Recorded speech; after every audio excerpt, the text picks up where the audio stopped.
Welcome to Vanitha's kitchen. இன்றைக்கி cornflour மாவில் ஒரு அல்வா செய்யலாம் வாங்க.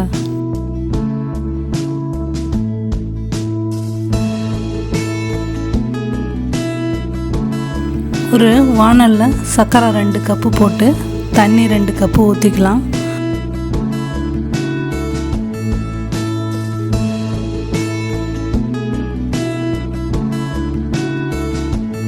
தண்ணி சூடானதும் அதில் எலுமிச்சைப்பழம் ஒரு 1/4 பழம் புழிஞ்சு விட்டுக்கலாம்.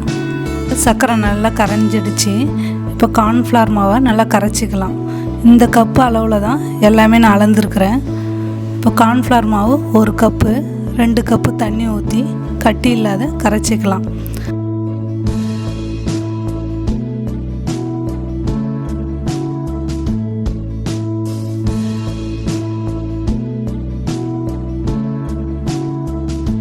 சக்கரைப்பாகு கொதி வந்ததும் கார்ன்ஃப்ளவர் மாவை ஊற்றிடலாம். கைவிடாத கிண்டிக்கிட்டே இருக்கணும்.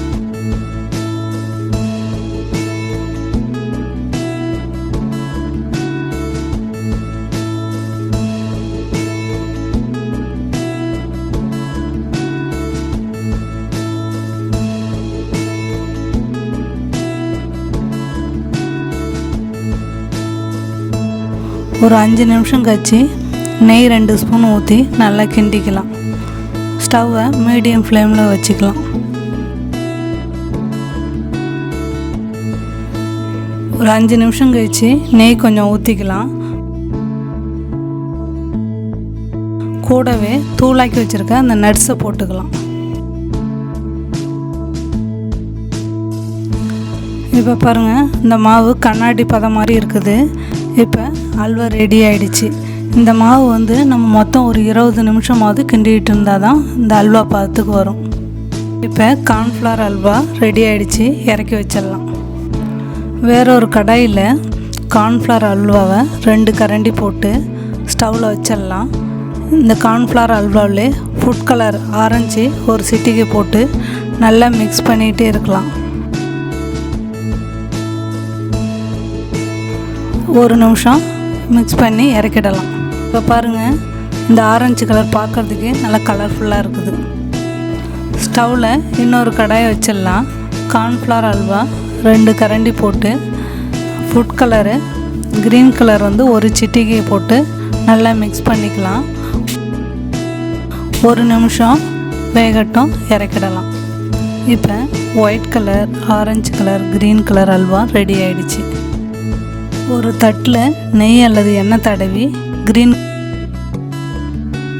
க்ரீன் கலர் அல்வாவை போட்டு அப்ளை பண்ணிக்கலாம்.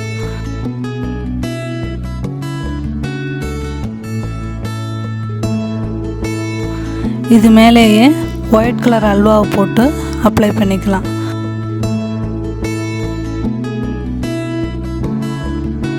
அடுத்து ஆரஞ்சு கலர் அல்வா போட்டு அப்ளை பண்ணிக்கலாம்.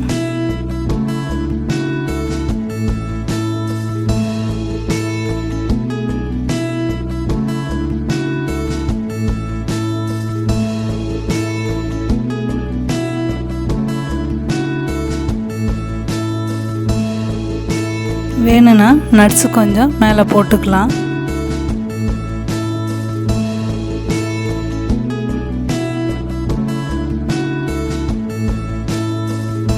நல்லா ஆறிடுச்சு.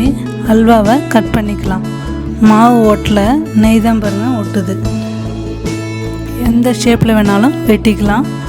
இதை ஒரு தட்டில் எடுத்து வச்சிடலாம். நீங்களும் செய்து பாருங்கள். Cornflour halwa ready.